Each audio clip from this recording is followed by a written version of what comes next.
Hi everyone, I'm Yiwen from Apple, and today I will talk about large payloads in Valkey. So first of all, Valkey works very well, but larger payloads does change the cost model. So I'll explain how Valkey handles this today and what we can do next. So as we all know, Valkey is optimized for fast, small operations, and it does that very well. So what we're seeing now is more and more applications are reading and writing megabyte-scale values. Of course, Valkey still works correctly, but those large payloads that put new pressure on the system. And this is a small snapshot, shows a real production instance. So it's not a benchmark. During a burst of large payloads, our ping latency jumped from 300 milliseconds, which is already pretty saturated, and over to 1 second. And with that, to understand this, we need to look into how Valkey spends time on the main thread. This is the agenda. Today, I will cover 3 main topics.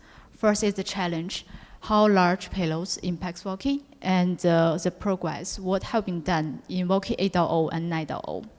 And last is the opportunity, how do we make large payloads more observable?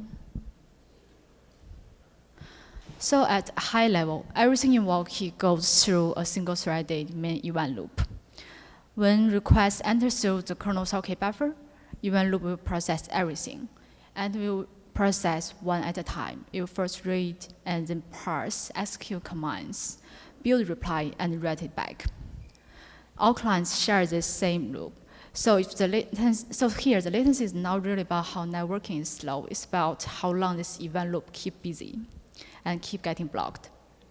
So understanding this single-threaded model is critical because it means any expensive operations like copying megabytes of data will block everything else. And let's see how this plays out on read and writes. I will start with the read path. So when a client sends a get command, the request itself is pretty tiny compared to the response. And the event loop will parse the command, execute it. So for get, this is just mainly a hash table lookup. The critical challenge happens during reply construction. So Valkey checks whether it could do copy-avoidance, which means to avoid copying the value into reply buffers. So for large values, copy-avoidance is typically eligible, but there are still some certain conditions, like client type, reply state, and object encoding. When all those conditions are met, Valkey takes the copy-avoidance path, and this is a new feature introduced in Valkey 9.0. So the reply will contain just a header and a pointer to the existing value and the trailer. So there's no memory copy for the large payload at all. And this is the fastest path. And if any conditions fail, say if we are not using Valkey 9.0, we're using older version, also condition doesn't meet, Valkey will fall back to copying the whole full value into reply buffer. So for 5 megabytes value, that means 5 megabytes of memory copy on the main thread, and that will block the event loop. And this is why copy avoidance matters a lot to large read operations. And now this is the write path. So for small values, set is really fast and cheap. And problem starts when payload size start growing. So when a large set arrives, Valkey will first read bytes into its query buffer. And there are 2 strategies.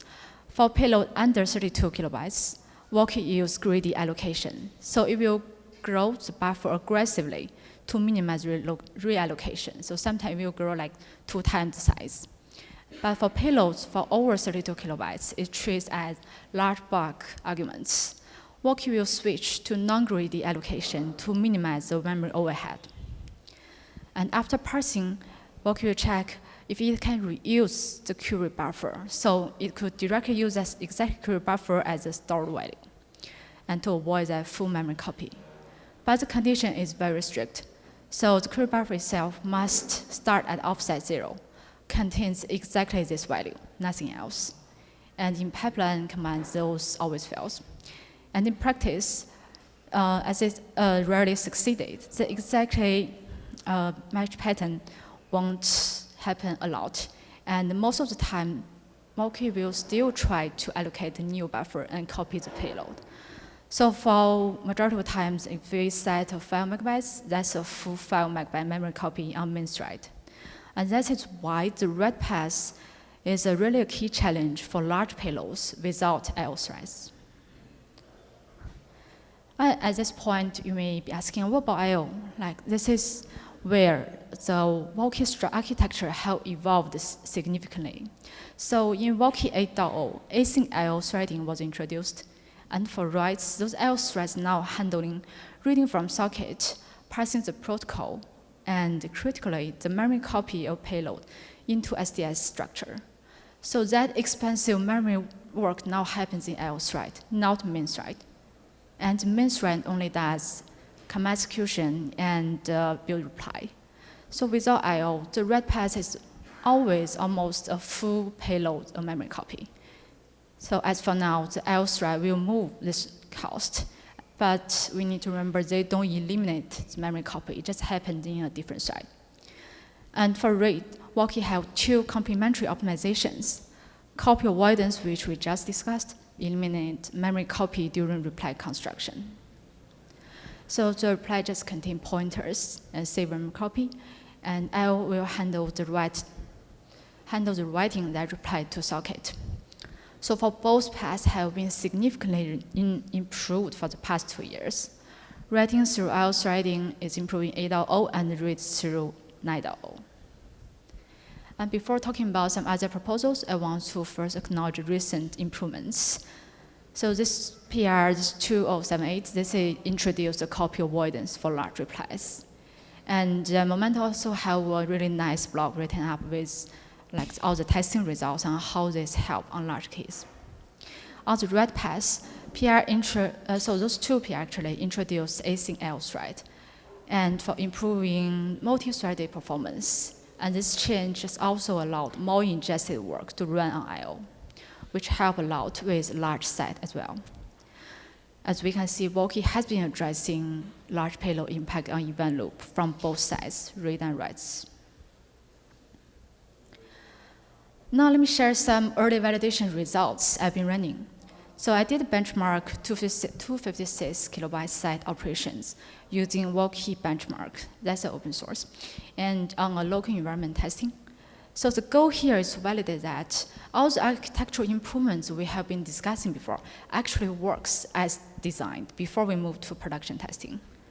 So the results here, as we can see, is encouraging.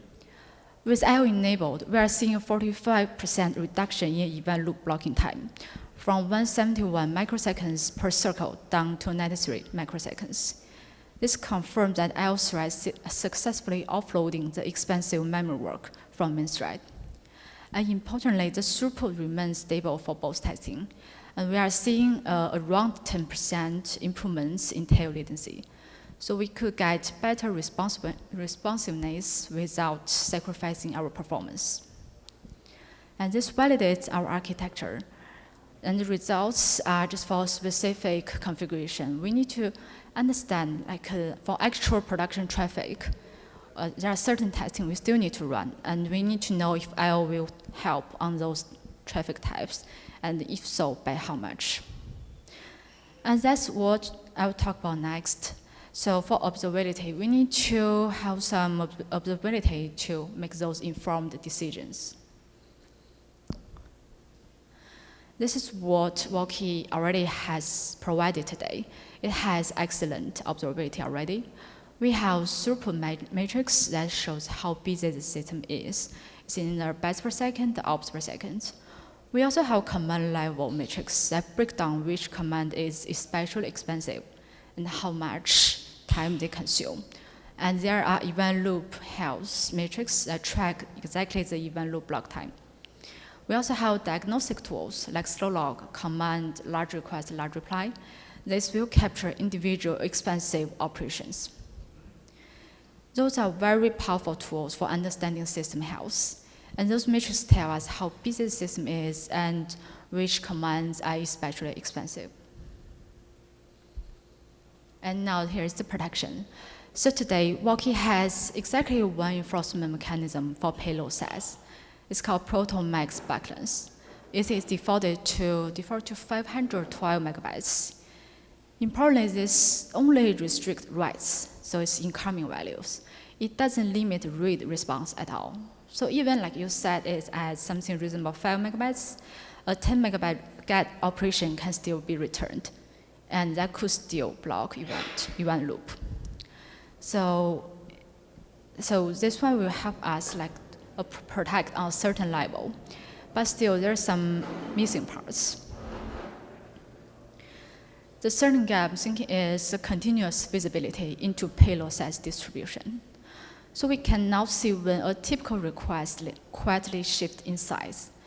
So imagine your traffic at constant 100 megabytes per second.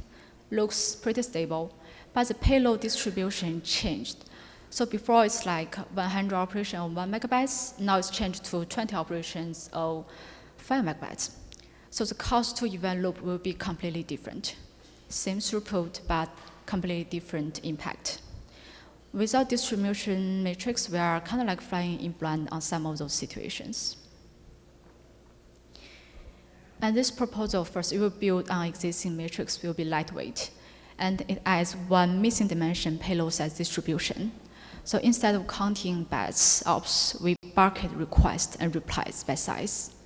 So now we are seeing not just extremes, but how traffic actually shaped.